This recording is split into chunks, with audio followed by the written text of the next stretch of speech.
Pablo, regreso contigo. Ahora, una vertiente también argumentativa de la sentencia tiene que ver con un posible, eh, digamos, lo voy a poner así muy radical a lo mejor, pero con un posible conflicto de la protección de datos con otros derechos también de rango constitucional.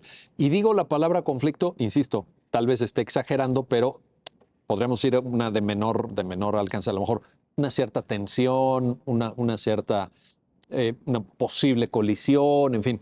Pero aquí está planteado en términos específicos, libertad de expresión y derecho de acceso a la información. ¿Por qué? Porque esta visión en donde ya, como decía muy bien Fernando, ya la cosa ya no se puede ver aislada.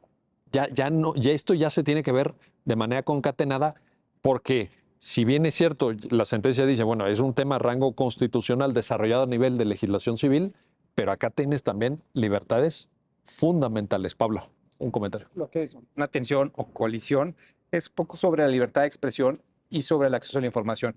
Pero lo que hay que entender un poco es la visión que tiene. Obviamente esto fue el quejoso en esta, la persona jurídica, argumenta que es esta violación del artículo sexto, séptimo constitucional, 13 de la Convención Americana de Derechos Humanos y 19 del pacto. Es decir, hay una violación a la libertad de expresión. Pero para entenderlo, hay que recordar que la libertad de expresión, tanto ya lo ha hecho la Corte Interamericana como nuestra propia Suprema Corte de Justicia, tiene dos dimensiones, una dimensión individual y una dimensión social o colectiva. La dimensión individual es aquella que pues, nosotros lo mencionamos, decimos, hablamos y soltamos un mensaje al público pues, que puede ser recibido o no recibido por cualquiera. Pero la dimensión social es aquello que la gente busca y quiere saber. Entonces, esa es un poco la atención que se tiene porque existe un acceso a la información, pero no nada más pública, sino privada. O sea, yo tengo derecho a saber qué está pasando con mi sociedad o qué está sucediendo en determinada sociedad, entidad federativa, estado, país. Entonces, esa es la dimensión social. Entonces, lo que se argumenta un poco es, si yo, al poner estas restricciones de los datos personales, de que se puedan cancelar, atenta no con la libertad que yo tengo, ese derecho a saber.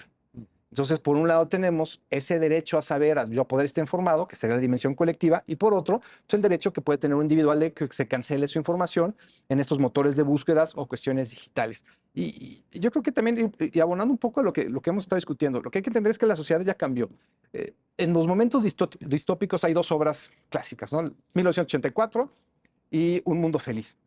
Y esto lo plantea muy bien en un libro que se llama Infocracia, de Chul Han, de que al final, ¿qué es como, dónde estamos y hacia dónde vamos? Todos nos imaginamos que en un futuro íbamos a estar como en 1984, es decir, el Estado y la sociedad iba a estar viéndonos y observándonos.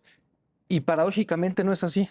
Estamos más como en un mundo feliz. Nosotros damos toda la información Ah, sí. y nosotros solitos decimos dónde estamos, qué hacemos. Nadie te lo pide, pero tú Nadie te publicas lo todo pide. Estamos todas las... publicando, Sí, sí, sí, sí, tienes fui toda a la comer razón. a tal restaurante. Sí, Entonces, sí, sí, claro. lejos de parecer que existe un estado intromisivo o los partículas intromisivos en mi vida privada, nosotros estamos desvelando toda nuestra vida privada a cualquier persona. Y ese es el problema, que cuando colisionan con esos datos personales, que al final del día, pues yo ya liberé esa información. Y el problema de este acceso es que hoy, tal cual, igual no le interesa a nadie lo que yo hice ayer, pero puede pasar que en 20 años o No, en no, 10 no, quién años, sabe, quién sabe, que a lo mejor pues, sí. a lo A lo mejor mejor sí. sí, pero puede pasar que en 10 años a alguien sí le interese qué estaba haciendo yo en tal lugar y por qué lo hice público. Y el problema de borrar esa información es si estoy limitando o no ese acceso a la información. Entonces, y obviamente lo que busca esta sentencia, como todas sentencias que emite la Suprema Corte de Justicia, pues trata de un principio de unidad. O sea, tenemos que buscar que los límites que tiene la propia Constitución tampoco hagan o inhiban el ejercicio o limiten el ejercicio de otros derechos fundamentales que tiene la propia Constitución. Entonces tiene que interpretarse de manera holística pues, para hacer funcionar todos los derechos y límites que tiene la propia Constitución. Entonces aquí es donde se da esta tensión entre los datos personales que se tienen, ¿no? Esta información que ya obra en este caso en redes sociales o en fuentes digitales y pues, la información que alguien pues, le gusta o le interesa saber.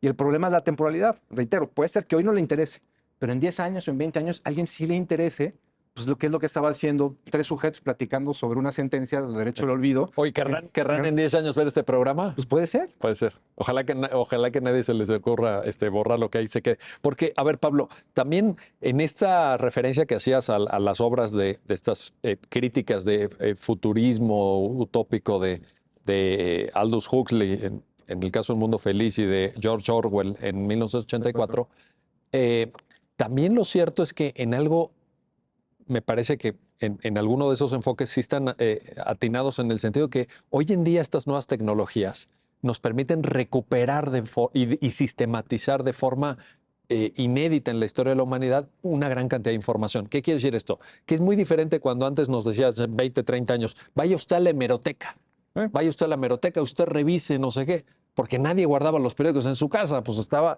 y había 2 o 3 ejemplares en la hemeroteca. Pero ahorita tú tecleando, sí tienes capacidad de recuperar por nombre, por apellido, por datos. Oye, y estos señores que se juntaron en un programa a ver o a platicar de esta sentencia y el programa se llamaba Ya lo dijo la Corte. Y te viene toda la información, cosa que en la historia de la humanidad esto no se había dado. También tenemos que darnos cuenta de esa enorme posibilidad de recuperar esto por parte de autoridades o de particulares.